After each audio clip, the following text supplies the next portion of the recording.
Okay. Now, when talking about infinite series, there's a group of infinite series that are really important. Okay. What we're going to use them for is we're going to use them for comparisons. Okay. We talk about the limit comparison test, the direct comparison test. Um, you have to compare an infinite series to something else. So, what are we going to normally compare them to? P series.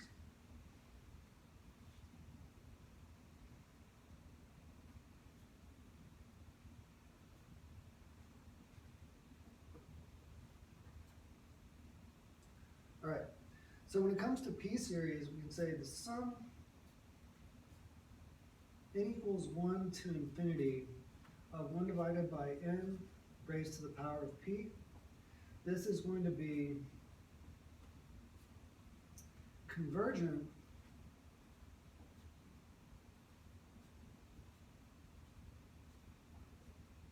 if p is greater than 1 and divergent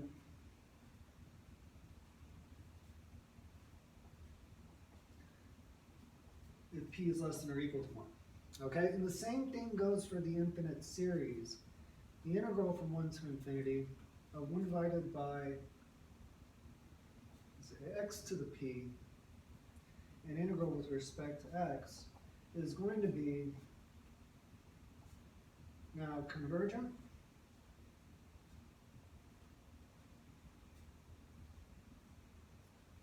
if p is greater than 1 and divergent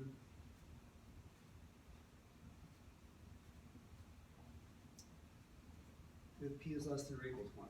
Okay, so remember we're talking about the integral test. So the integral and the infinite series are either both convergent or divergent.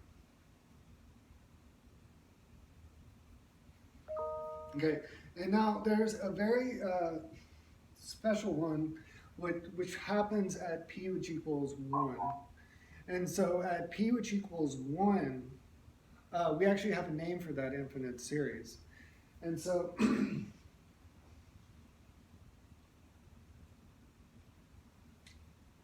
the sum n which equals 1 to infinity of just 1 divided by n, which is going to be 1 plus 1/2 plus 1/3 plus 1/4 plus dot dot dot, is the harmonic series.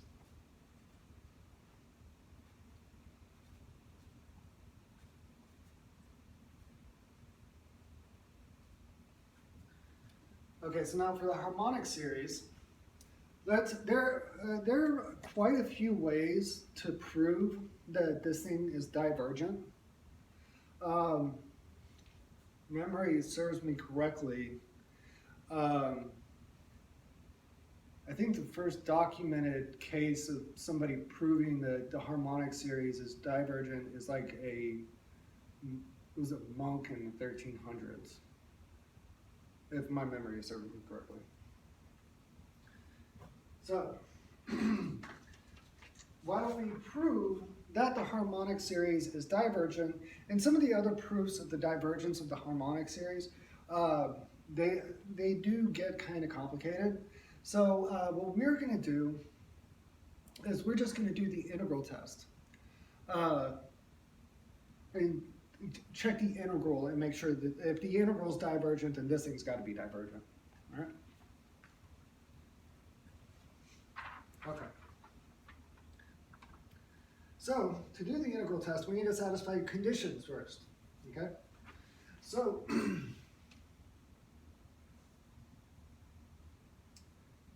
f of x, which equals 1 divided by x, this is positive and continuous,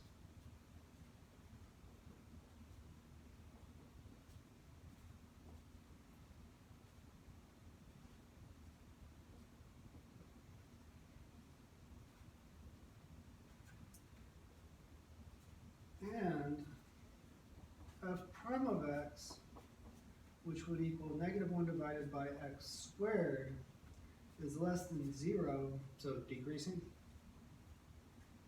Okay, so since this is positive, continuous, and decreasing, we can use the integral test, okay? Oh, and in later forms of math, you can actually throw out continuity.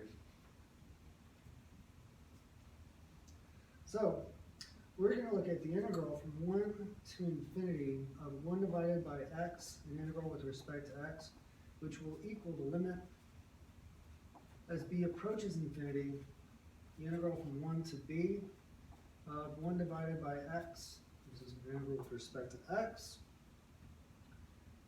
and so that's going to equal the limit as b tends towards infinity. All right, so this is going to be the natural log of x evaluated at 1 and at b. And so that would be the limit now as b tends towards infinity of the natural log of b minus the natural log of 1. Now the natural log does tend towards infinity. It might do it very slowly, but it does tend towards infinity, and the natural log of 1 is just 0. Okay, so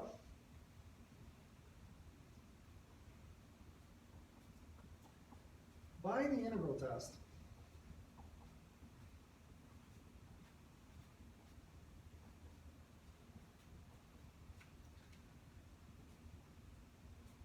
the sum n which equals 1 to infinity, that's infinity, of 1 divided by n is